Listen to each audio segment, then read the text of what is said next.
They've moved the ball a lot quicker. They've got into better positions in the box. They've created chances. They've been bright. They've been alert, and they've basically stopped Croatia playing, because we know that those three midfielders want to get on the ball. They've not allowed that, and they've played at their tempo rather than at Croatia's tempo, which has been a really good sign for them. Croatia will be worried.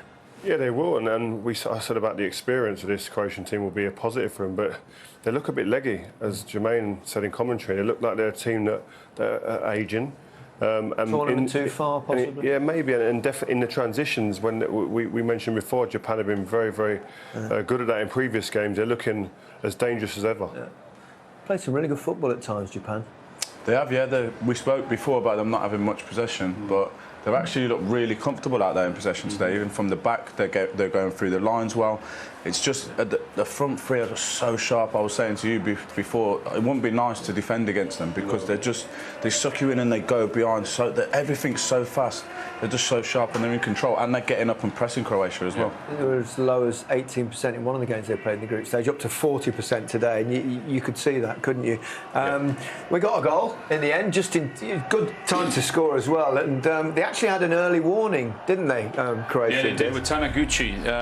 The short corner again, but you're thinking from a Croatian point of view, come on, you can't allow this to happen. There's not energy in there. You're not closing down, and then so there's the warning. Yeah. And this is the goal.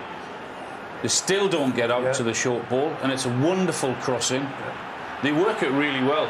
They've got numbers in there, and it falls to him. He sticks it away on the left foot. But it's clever play, because Croatia are not prepared to come out and work and close down. And if you're not, you're going to get punished, and they have done. But I think on that one, once you get the first one, once you get the first one wrong on a short corner, then you've just got to adjust it on the pitch, even if it's what you worked on the day before in training. Someone's got to say, that can't happen again, we need to send two people out. So it sort of epitomises everything that's been wrong with Croatia, being lazy. Yeah. And the guy who scored the goal, Maeda, he's been in very superb first half. Yeah, Celtic player, of course. He's been an absolute live wire. I think it's only his second international goal, but he's looked like somebody, like a man possessed up there. Yeah. You wouldn't want to play against that, as Ash said. He's running around, making it difficult for you. With and without the ball, he's an absolute nuisance here. This is the first minute of the game, closing the keeper down.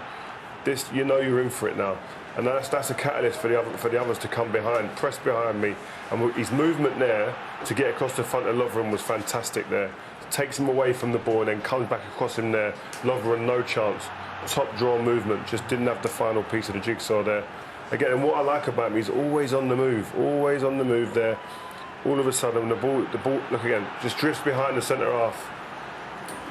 Been a nightmare for them, hasn't it, at the back? Yeah. So too much energy for them. Yeah. So, Croatia, I mean, we talked about them before the game, that we thought maybe they lack attacking options, and I mean, they've obviously got that great and experienced midfield behind them, but they did look like short up front now. Yeah, we said it. We did it. We highlighted it before the game, where their reluctance to run in behind, or they don't have any energy in forward positions.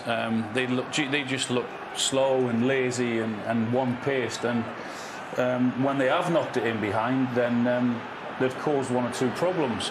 But there's the same thing again there. You've got your three midfielders there. At times, I know it's difficult, but at times one of them's got to do what Modric at least is trying to do. I mean, he's 37 years of age. He's got to try and upset that back four, because they're so easy in terms of marking Kramaric and Perisic and Pekovic. So it's just, yeah, there's no spark there at all from them. It's too easy to defend against. At times you've got to go in behind, you've got to ask a different question rather than keep on coming towards the ball all the time, because that makes it very easy for defenders, and Japan have been really comfortable. They're actually looking to avoid an unwanted record. They had 2 goalless draws. A third, they'd joined West Germany, who in 1978 had 3 goalless draws, and Poland in 82. I think England had 2 in 82, didn't they? Germany and Spain in the second group stage, if I recall correctly. But they have had a couple of opportunities, actually.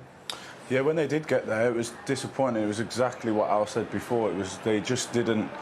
you know, if you look at the Maeda goal, he's so lively in the box, and he wants to score. And this team, the Croatia team, it's almost like there's no hunger for someone to smash the ball into the back of the net. Like they have got into a couple of good positions in the first half, and it's just like there's no urgency. It's too long though, isn't it? It's too slow. It's too slow and it's predictable. This is Cambridge. This is where they have got people into the box, but they're just not. It's like they can't convert it at all at the minute. They haven't got a ruthless edge to them at all. The goal records from the three players up front isn't potent. He's got to knock everyone out of the way here and get on the end of it. You've got to be aggressive. Get on the end of that. Yeah. You anticipate it as well. Yeah. No anticipation. But playing against that, they wouldn't worry you one bit. None of them run behind you. They all want to come to the ball. Easy, you can see everything, see them all the time, know where they are. It's just the easiest way to play. Yeah, the best of the chance of the game fell to Kamada, didn't it, for the Japanese team? Yeah, they've said they're the ones that have looked really bright in the forward positions. They're the ones that have been running in behind, been lively, finding space in the box. But that's partly down to how lethargic Croatia have been, and that's what I mean about being sharp. Okay, it's a poor finish, but at least they're looking to get in behind and cause them problems, and they've done that. They deserve their lead. And they move it sharp, don't they? Like they've just come out of the corner flag there, checked. And I think he's had a brilliant first half, Kamada, and he's been roaming around, he's playing, he's growing into it, unlucky not to finish it, but they just moved the ball so fast and sharp around the box. Yeah, we bigged up Gvardiol before the game, Rio. You know, it hasn't quite worked out for him in the first half. 20 years old, in the knockout stages, maybe a bit nervous at times. That's his first, I think his second touch of the ball, he's put it into the stands there, but listen, he'll grow, he'll come of age, he'll learn. And I think as young players listening and watching these games, you learn a lot more about yourself when things don't go as well as normal and you don't play your normal game. That's when you can look at yourself sometimes and analyse and see more. That was pretty good. He's had good moments, but he's also had moments where he's looked 20 years old, he's looked inexperienced. We talked about, didn't we, shining their weapons before the game, the Samurais, but I'm not sure that was what we meant. But this kid will have a good career, don't worry about that. Yeah, of course. Gets his out, but you can see the things he can do. Forward. That's the forward's fault, that one.